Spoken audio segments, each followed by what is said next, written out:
That's it. Okay. Here you go. Okay. Hi, Zenilton. Long time no see. Hi.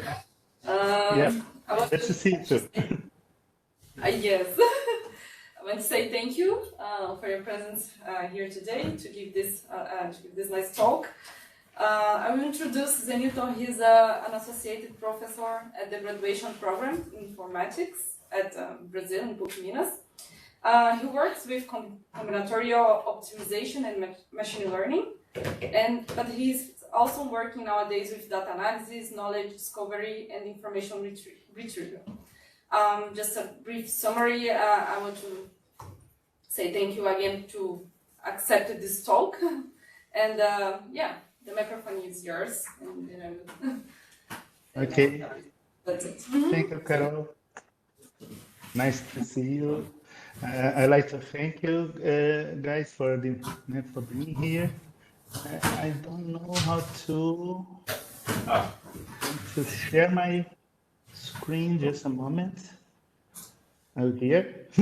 No, I found it. I believe it's that.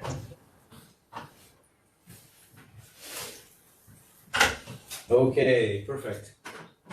Yes. Yep. Just a moment. Let me put that. Are you guys seeing this? Yes. Yes. Okay. Okay. Minimize this.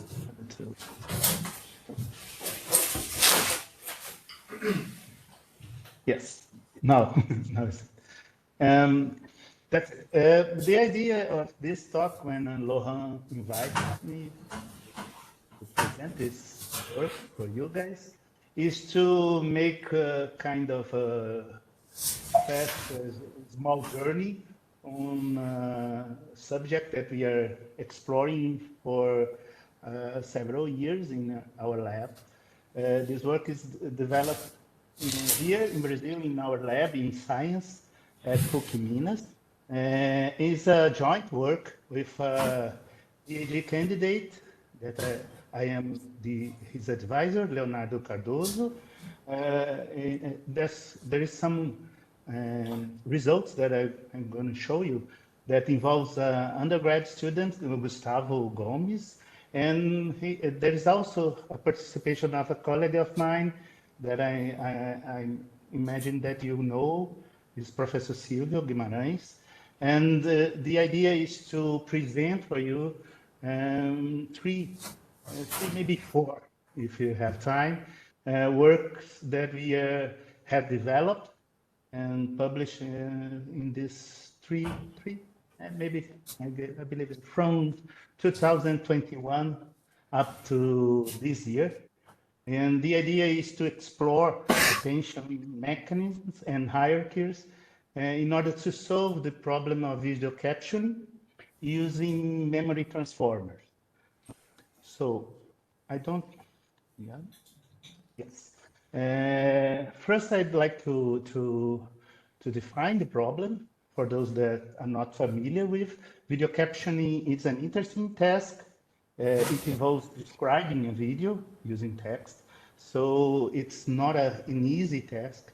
We have a lot of developed in image captioning, but the results on video captioning are still very poor, very immature.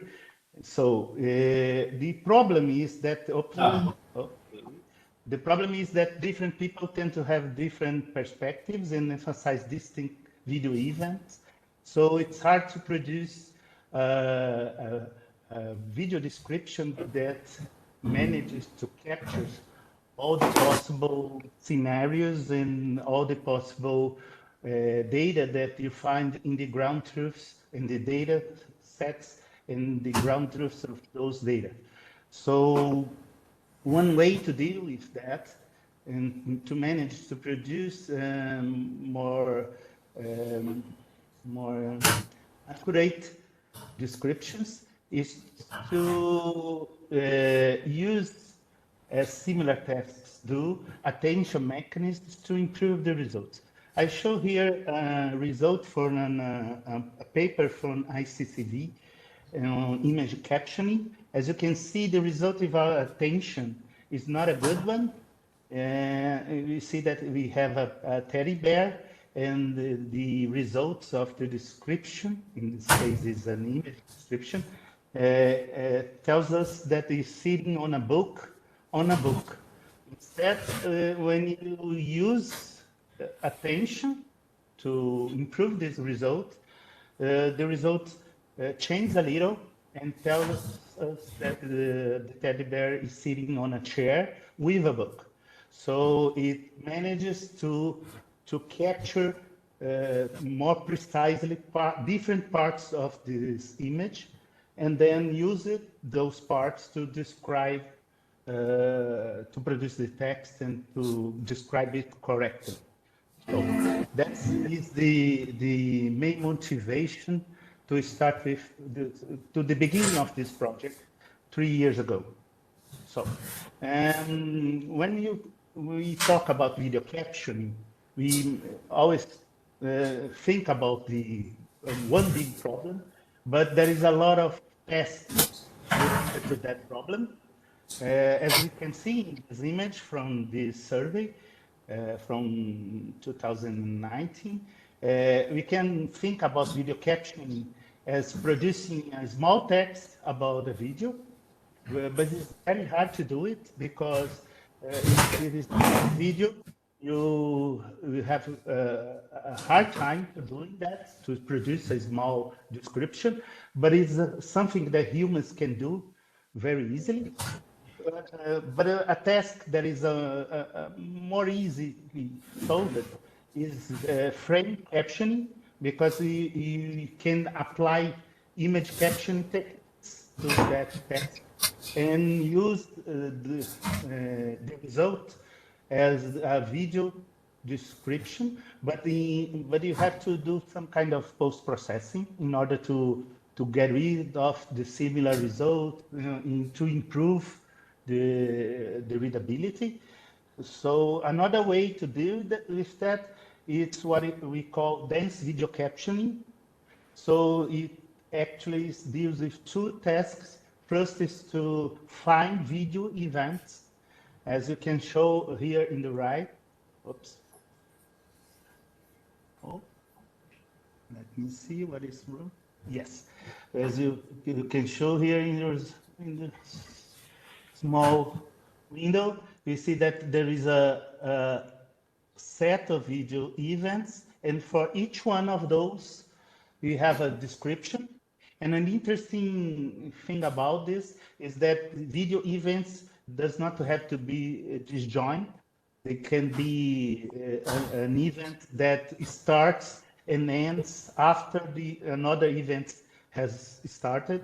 And it's interesting in some applications, in some scenarios like surveillance, because you can have something happening and then it just finished, but another thing is going on and in behind the scenes. So you can try to capture that, but it's also hard to manage to collect the final results in a single meaningful description for the video, because it's hard to maintain an order, even partial order, of those video events, because they intersect with one with the other. So here we are talking about task that is between the first one, the generic video captioning, in the dense video caption. It's a kind of dense video captioning, but we prefer to call it as a coherent paragraph video captioning. The idea is to produce a long paragraph that describes all the events that happens in that video in a coherent way, somehow. And preferable without finding explicitly those event proposals. Is very easy to find works on the literature that first tries to mining those video events and then those proposals and then describe them. The idea is to avoid that somehow, or even to ignore that. As a background, I'd like to comment about the basic transformer.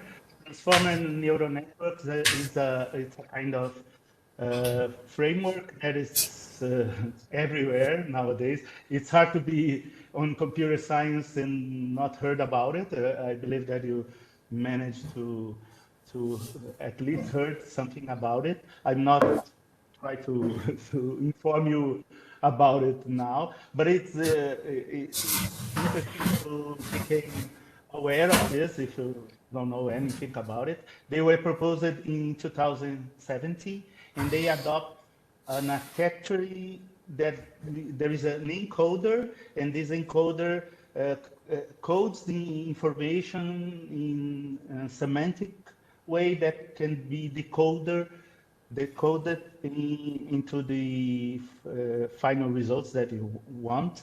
And the interesting thing about it, this guy proposed this to apply to sequential input without using recurrent neural networks, which allow us to train very fast using exploring parallelism and GPUs and everything, because when you have a recurrent neural network, you not always can explore those things, so the training can be very slow, and even in the inference time, you have a problem because the recurrence will not allow to produce the last result. Only you have to produce the first results to produce the second one, and then the third one depends on the two before them, and so on. So there is this time dependence that could be avoided when you use a transformer. That's why it's very interesting. It only uses self-attention mechanisms. I'm not going to describe here, but it's a very interesting to learn about it. It resembles something like a information retrieval. You learn how to retrieve information that are mapped that are in a different space. So it's a kind of searching mechanism, and it becomes the preferred framework for many state-of-the-art approaches in many NLP tests. So after that, obviously, many research try to apply it to different tasks and different types of inputs. So I like to highlight this one. Is one of the first works that tries to use transformer to produce video captions. It's a very basic. It tries to somehow to produce video events, proposals, and then to describe it. So the results are not so good, but it will appear in my experimental results later. So that's interesting. But you see that just 1 year later, we have already some results for video captioning using transformer. So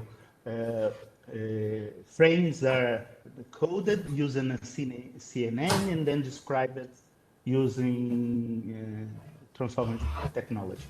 That's it. Afterwards, there is a problem with those solutions from 2018 and 19 because they have a lot of they had a hard time to deal with the repetition that appears on the video description, because it's hard to say which frame you should or you shouldn't describe. So if you describe all frames, you probably produce a lot of repeated descriptions. But if you skip, if you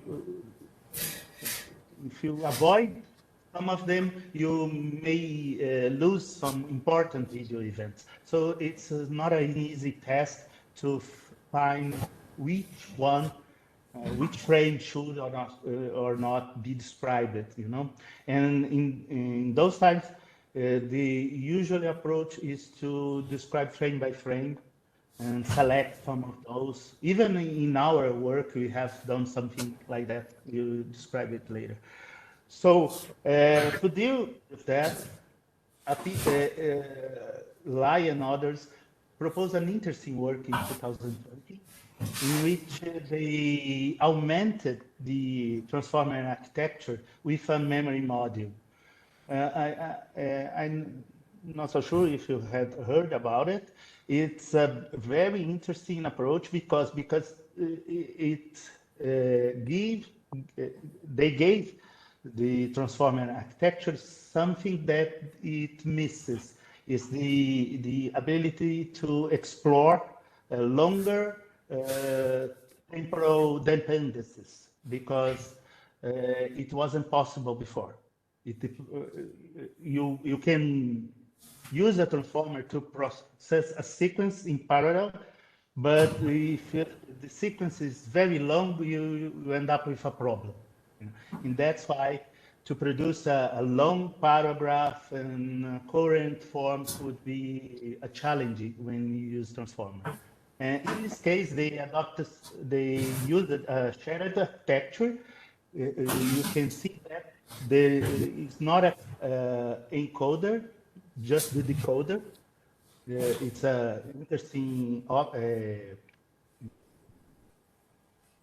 solution in order to be more efficient in time and in space, but it generates some problems with that. But it's very common today. You can use only the decoder part or only the encoder.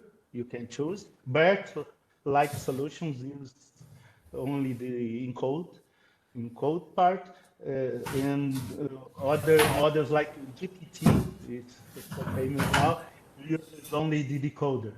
When you have to generate results, it's better to keep the decoder and try to avoid the encoding. It can end up with some problems in the understanding the input, but it's better to generate it. So they use this. They add a memory model, as I told you guys. Here you can see here the memory model. And the idea is to explore, to reinforce the relationship between video events and the generated text during the video description generation, production. In this case, they adopt a recurrent update.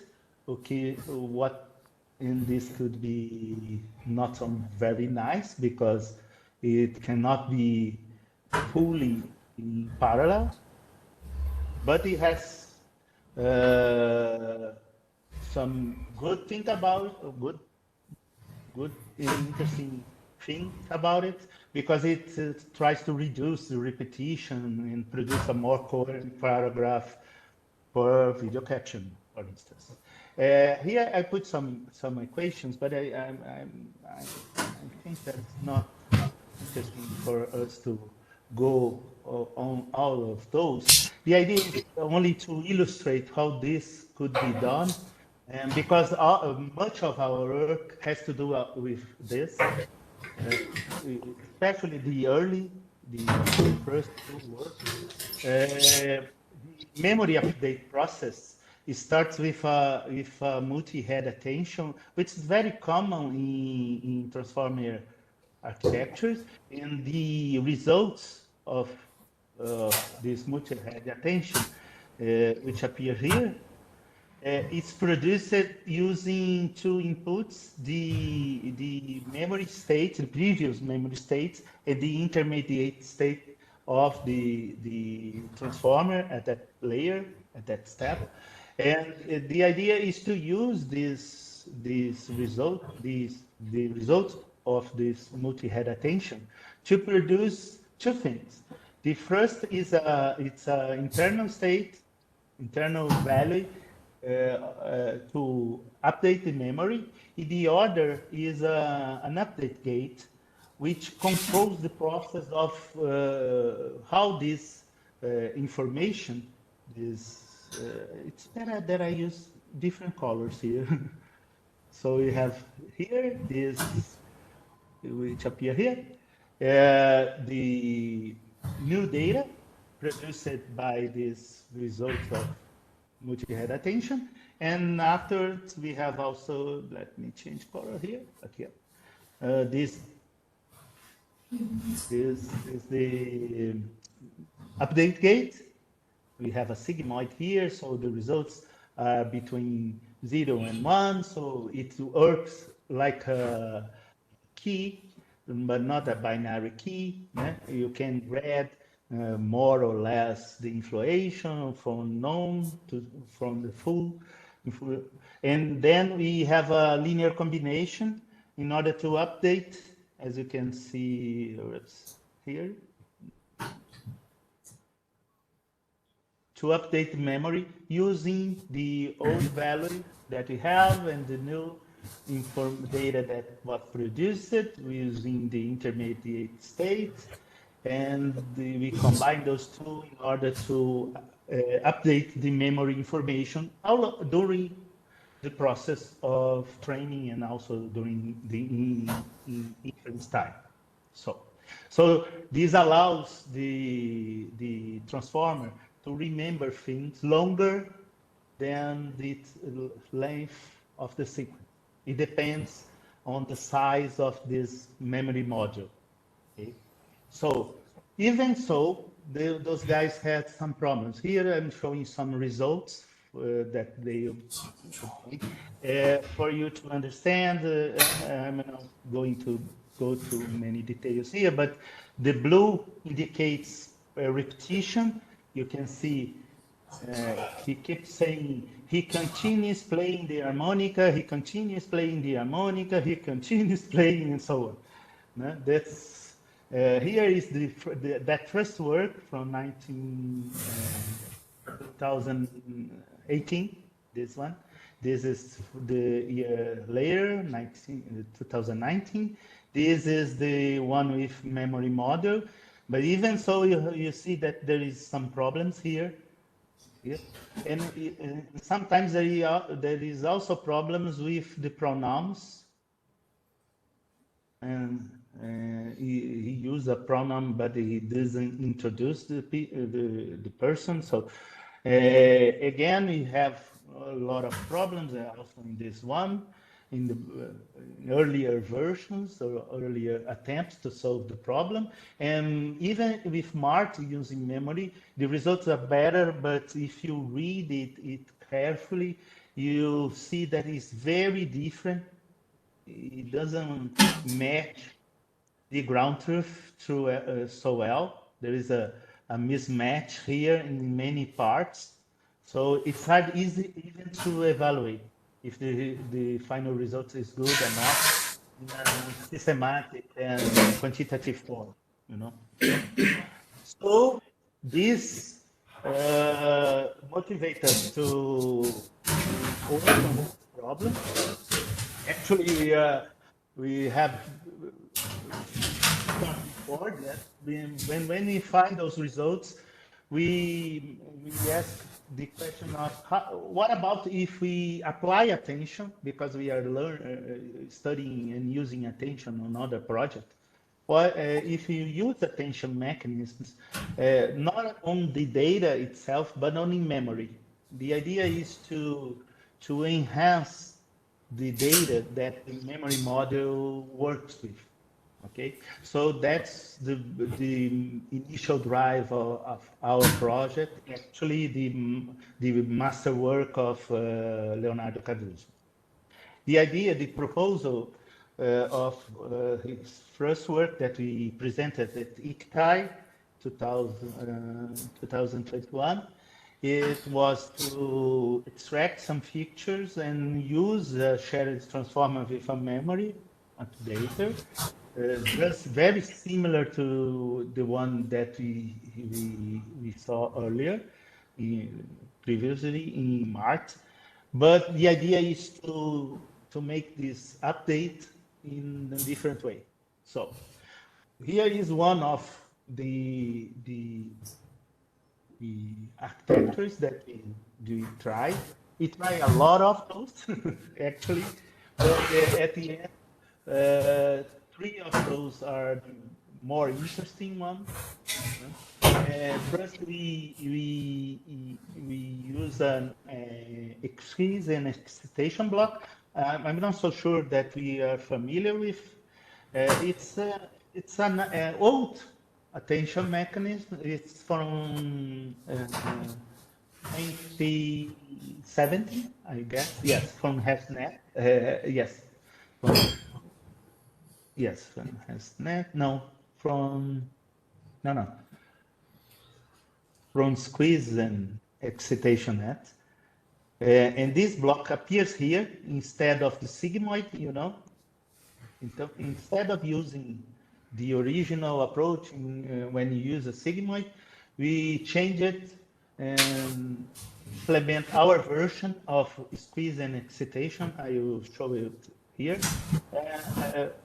I put some equations here, but I think it's better to avoid those and try to give you the gist of the module of our squeeze and excitation module, our block. And you can later, if you are interested, read the paper and see the descriptions of those equations and everything that has there. I will talk later on where you can find those articles, even those implementations are, everything is public available. So if you're interested, you can do that. And here the idea is to squeeze the data in order to reduce its dimensionality, then learn if those. So there is global pooling here, and generally average pooling. In our case, it's average pooling, and then we have here MLP, two-layer MLP, to learn how to map this squeezed data into intensity vector, and then we use a sigmoid to reduce these values and to produce these final results that tells us which data should be excited and which data should be diminished, that is not important or that does not contribute to the task. So the idea is apply it actually in convolutional neural networks, and we bring it here to excite memory positions, and also we try to excite. We try two versions of it. One, we try to evaluate and excite memory positions in order to find which memory positions are more important than others. In the other version, we apply the classic one, which tries to excite features in the data that are more or less important to the task. We will see that this is better, this produces better results than the one applied to excite memory positions. So I skipped that. The other idea that we have and then explore is an adaptive attention block. In this case, put it just here. Zenilton, sorry, we are not seeing your drawing. We cannot see. No, but we are just following what you're saying, but we cannot see your drawing. Just your.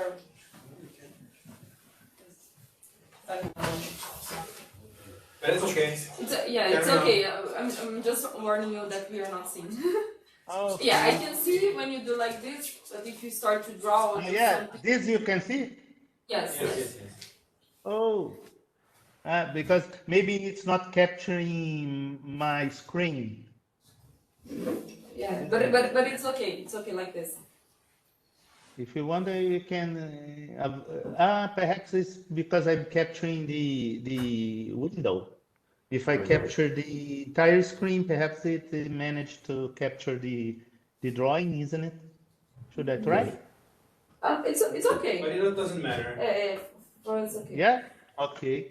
So, if you have some doubts about of what I'm saying, you tell. So here we have an adaptive block.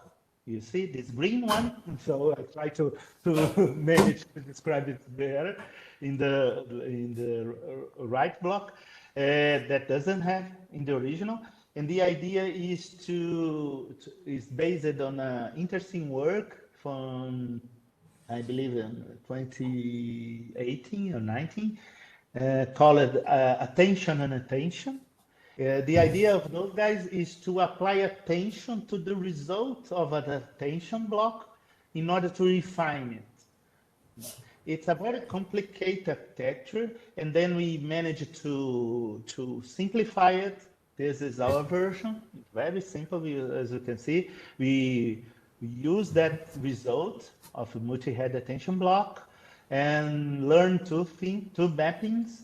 The one that is used as data, and the other that is used with this sigmoid to graduate this data to tell it if that particular feature are more or less important. So both of them are learned from the attention results. So that's why it's a refinement of that. And here's the equations, okay? And the final one, as you can see, we put the adaptive block and also the squeeze and excitation block to see if you use both of them, we have more or less results or interesting results. So we see in the experimental results just on it. First, I like to say that in our we do a lot of tests, but during our time, I managed to collect just a few of those over an interesting data set that many authors use. It is ActiveNet Captions data set. It has more than 10,000 videos, and there is one paragraph for training, and in validation there's two paragraphs. We use appearance and optical flow features. We truncated longer sequences in video and also in text. Because we have this kind of problems when you deal with transformer, you have to have a maximum size for sequence. And we use three standard metrics: BLE4, CIDR, and repetition 4. BLE is actually a metric used in machine translation tests, and it's very common in other NLP tests, but it's not adequate to evaluate captioning, image captioning or video captioning, because it not always captures. It doesn't capture actually the order. So when you describing something, the order of the words is very important. So BLE tell us that it's nice, but not. It has the right words, but it not always tells the right thing. Cider is better for that, so it's a interesting metric that we adopt. And we also use repetition for because it measures the repetition rate. Okay, here we have the results of that proposal. Our models are here, as you can see. We have first here recurrent proposals, old ones, and even some that are used another features. Here we have a method that has BLE for result that is great, but we use detection, motion features, and a lot of extra things. Here we have the transformer-based methods that vanilla and also other transformer methods, even March with memory. And we compare that with our approaches. And we see here that when you use a squeeze and excitation on the data, we manage to reduce the repetition, as you can see. Oops, you are not seeing my drawing, I forget. And we managed to get the best result, even if it's not so different from the others, when you use both adaptive and squeeze and excitation block. Okay. Here we also evaluate on the test split of that data set. And in this case, we don't have the results for the other approaches, so we compare only with the other transformer-based methods, and we see that we still have the best results. And it's interesting to see that the repetition rate is very low. I have some, we have some results from other data set. I will not mention that. Here we have some qualitative results to show to you. Here we have a easy video and a easy description. We see that they are very similar. The first ones are not so good, but they are not wrong. But as we try to describe more challenging, difficult videos, we have problems with the basic and with the vanilla and the old transformer approaches. And the results from Mart and EMT are better. And as we go to more short and difficult to describe videos that are difficult to describe, we see that even EMT has some problems. We see here a problem with pronoun. The idea is to use she instead of a woman in order to avoid this in the description. So, but an interesting side effect that we see that sometimes EMT generates a different perspective. It's a nice description of this video, but it's focused on a different perspective. So it, as I told you, it's not an easy test to assess. So perhaps we have to work also on a metric or on another criteria to evaluate the results. It's something that we are trying to work on now. After that, when we see that results, we find perhaps we are going to the wrong direction. So the idea is to forget about the model, memory model, to keep it in this architecture, but to use adaptive attention inside the transformer model. Here we put just after the multi-head attention, as we did after. We try a lot of architectures, but I'm not describe this here. Only those that had great results. So we use the same proposal that Leonardo did before. It's his idea is simplification, simplified version.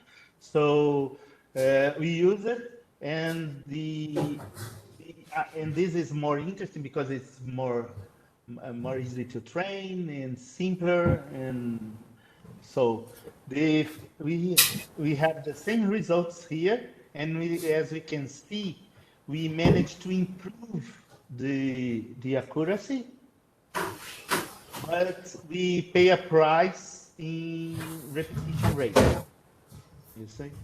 So here we have the previous results, and we see that it's not so bad. If you compare the results that we have here with those from the other transformer based methods, it's quite good. But it's interesting to see that a simple adaptive attention mechanism could end up producing a better result. See? Again, the results on the test split show the same thing. We had a more accurate result with a little loss in repetition rate. Okay? And here we have a qualitative analysis. We see an interesting thing that's happening. I don't know if you can read it. You can read it there. This description, probably not, but you can see that it's larger than the others. So it describes more video events. So it tends to be more dense, you know.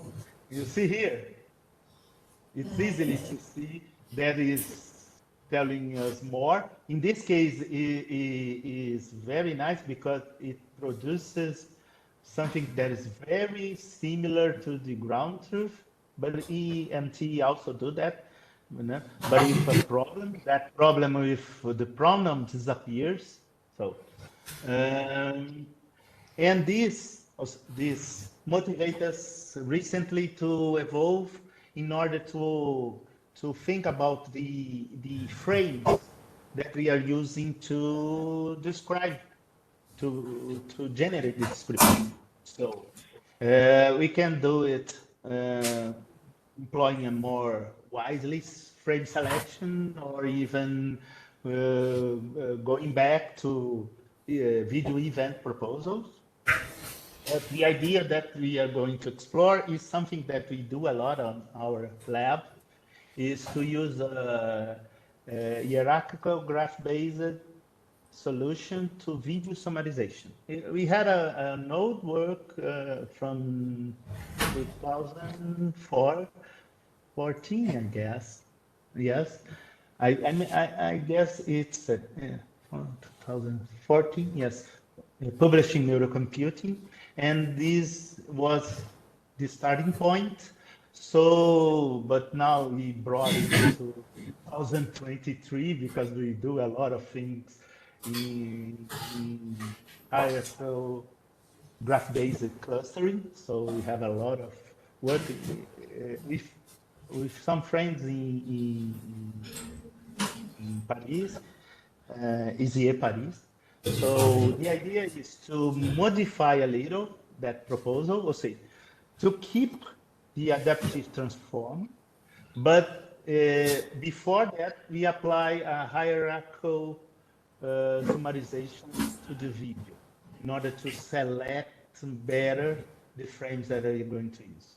So we end up first using a hierarchical time-aware video summarization. This is a different approach that from the one that I described from 2014, because there we don't have a time where the idea is to make a shorter version of the video with as few frames as possible. But now, when you describe a video, it's nice to have repeated content if you are very far away in time. For instance, if you have a news, television news, and you have the spokesman saying something, and then you see something that outside the studio, and then goes back to the, and this is important. Even when you have some recurrent actions, it's important that it appears in the video description in some applications. So if you build a complete graph to begin with, you end up losing that. But in our case, we build a time-aware line graph. The idea is to build a line with video frames and put those connections that you see here from similar and here in time frames. And then we apply an hierarchical approach here. In our cases, we first build a minimum spanning tree and use that to produce a hierarchy. Scale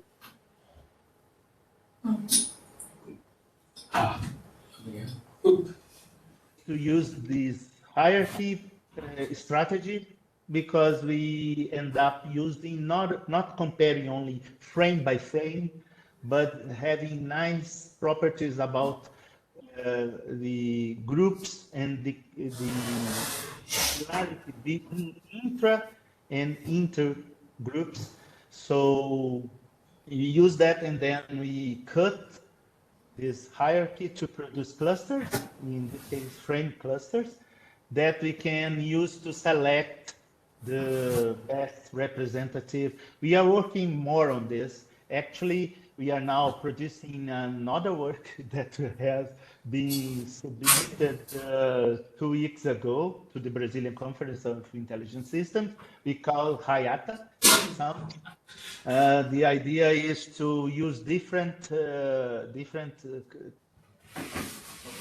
hierarchical methods and so on. It will be a tool based on IGRA. It's a hierarchical clustering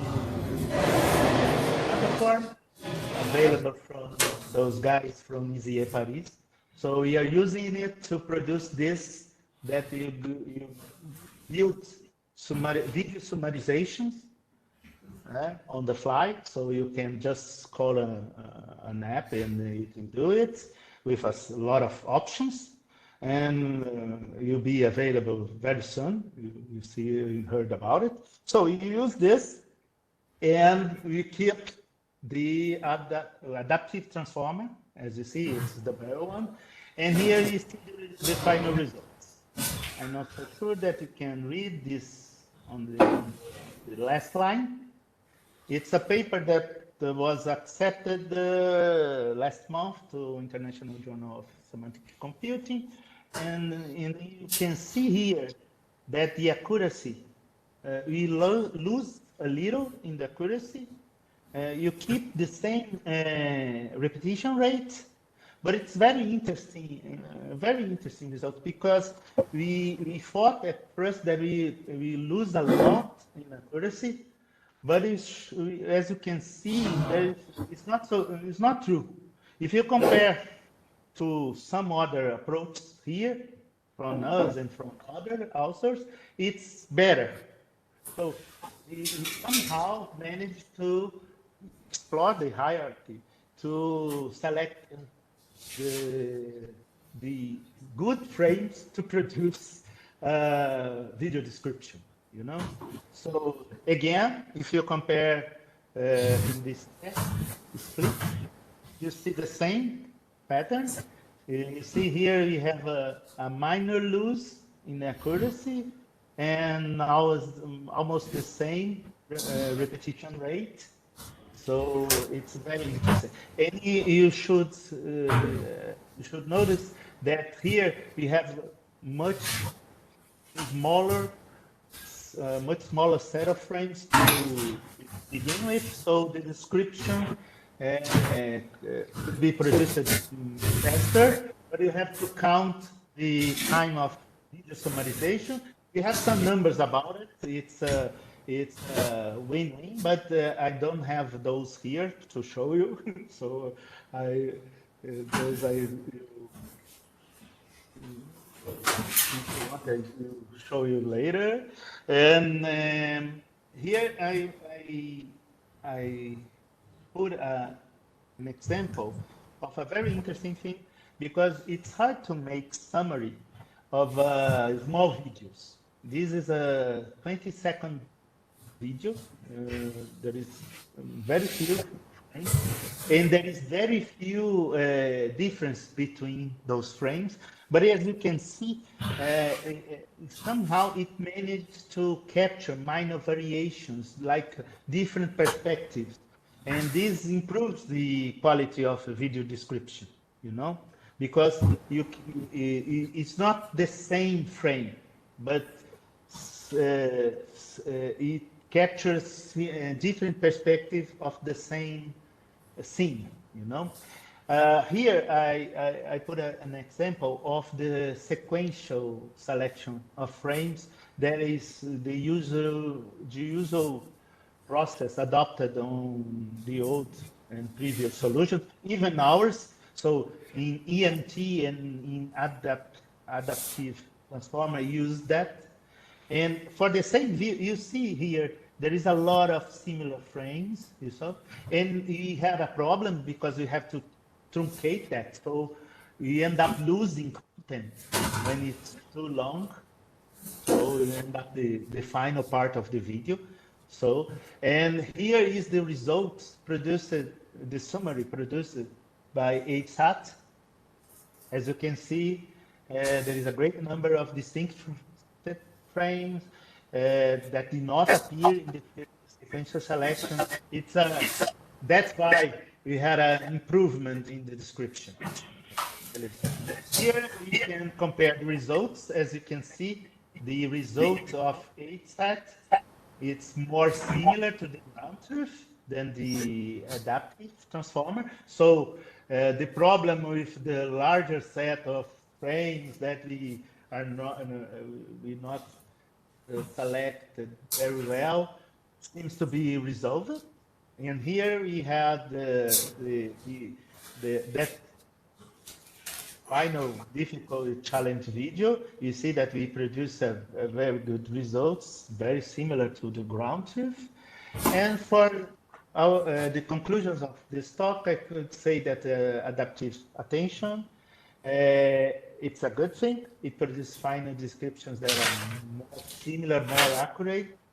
And also the use of summarization techniques, especially hierarchical ones, that it was the ones that we explore, improves the frame selection, helps to maintain the diversity of the video content, and so both contributes to the overall improvement of the generated video descriptions, and achieve the results of our proposal surpass or are equivalent to the others presented in the state of the art.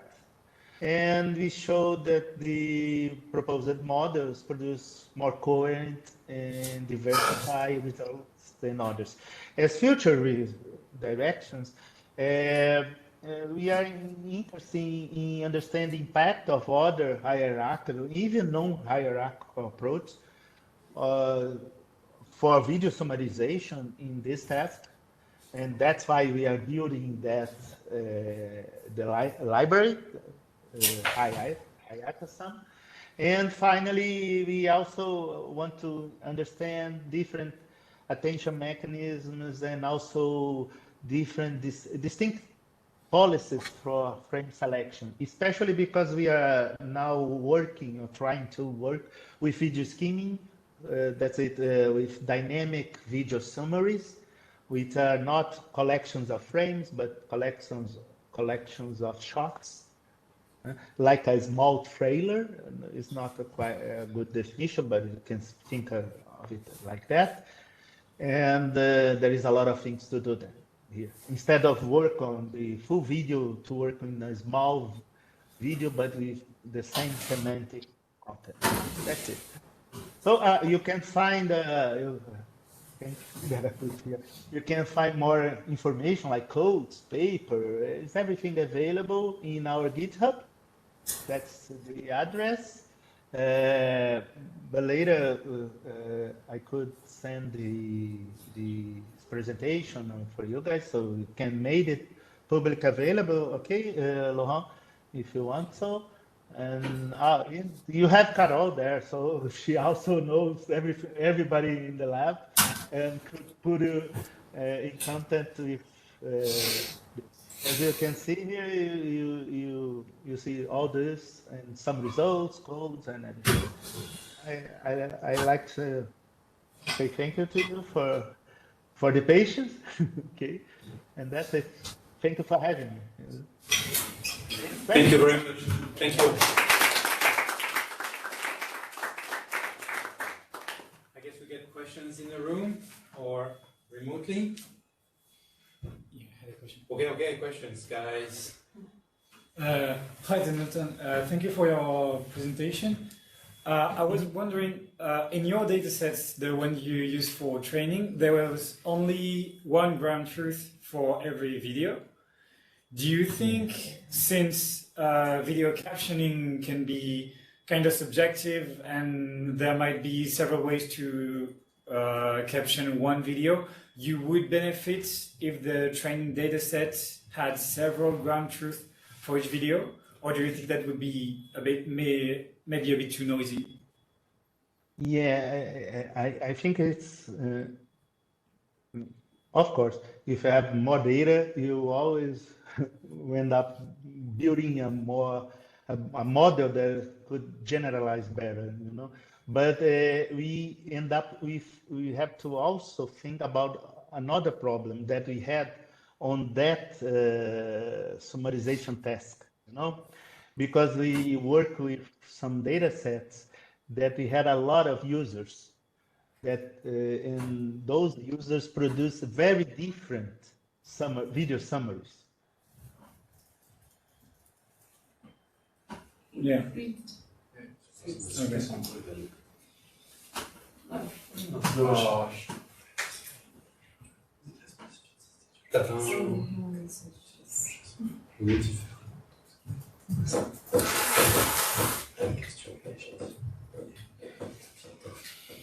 He's not receiving my message, so I think his internet. Internet in Brazil is dead. I think he's remotely and he's remote. Info.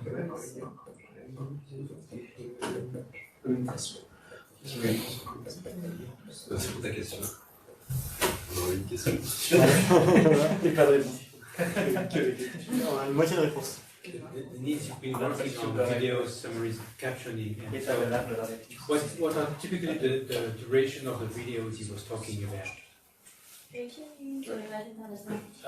How long those videos are? Typically, it's like 2 minutes, 20 seconds, an hour video. What are those? I think these are the longest ones, the activated caption dataset, because they have several events in the one video and like they are trying to produce several sentences for a video. Okay. But these called as like video paragraph captioning. So there's also other dataset, they could have like 20 seconds, 10 seconds, like it depends on the dataset, but the other dataset they call it video captioning also. Most likely it's shorter. Okay. Like you have only one event and you need to describe it with the one sentence. Okay. But this one that they use, this is the longest one that I know. Okay, but too long. How much long? How long? He said 24 seconds. Yeah, he said something about 25 seconds, but I But don't that know. is- but No, that no, is- I think was short, it should but be that was a short one. longer. It was a short one. Maybe I can check, but I don't remember exactly how long.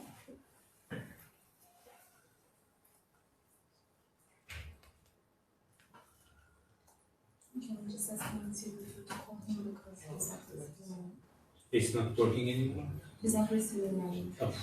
Yeah, he's still in his home. Yeah, it says everything 2 minutes Average of 2 minutes. on those data. Okay. He's calling. And even my presentation, I think I would get in 20 minutes. So You need 20 minutes for your own presentation? maybe I can. I don't know. Do it. I don't know. I mean, I'm okay with this, but you know, let's ask the crowd. Yeah. So, we have another presentation by Carolina. It's something like 20 minutes. And so, what do we do? Shall we run it? Otherwise, it's going to be postponed because I'm 15 days. Du coup, and I can change it tomorrow. I mean, and Wednesday. we go on here. Excuse me. I can do it tomorrow or Monday. I don't know. don't need to get specific information. All right, no. And even my presentation, I cannot be recorded because I just No, I'm fine. We've been sitting around for an hour, Yes, so yes. this is just a lot. It is very warm. Is that okay if we schedule a quick discussion with Carolina in the next few days? That may be better. We may be more available. Yeah, that's true. Okay. Good point. I'm Okay. Let's do that. So let's. I'm gonna find a. okay. I think what we can do is just to I don't know. I can also get your questions and send to him and But, see what we're going. in case there are questions. Or before my presentation, he can I'm join going to send him an and email. answer. Yes. Yeah, that would be nice. That would be the nicest. Yeah, let's try to compile a few questions. I'm sorry for that. I'm not. I'm trying to contact with him. Yours is just not yours. Yeah, but he's doing from home, so. C'était parfait, il a eu le temps de faire sa présentation. Il a eu le temps de faire une longue Yeah. Par contre, on a une moitié de. Ça, c'est frustrant, surtout, je pense, pour Nicolas, en fait.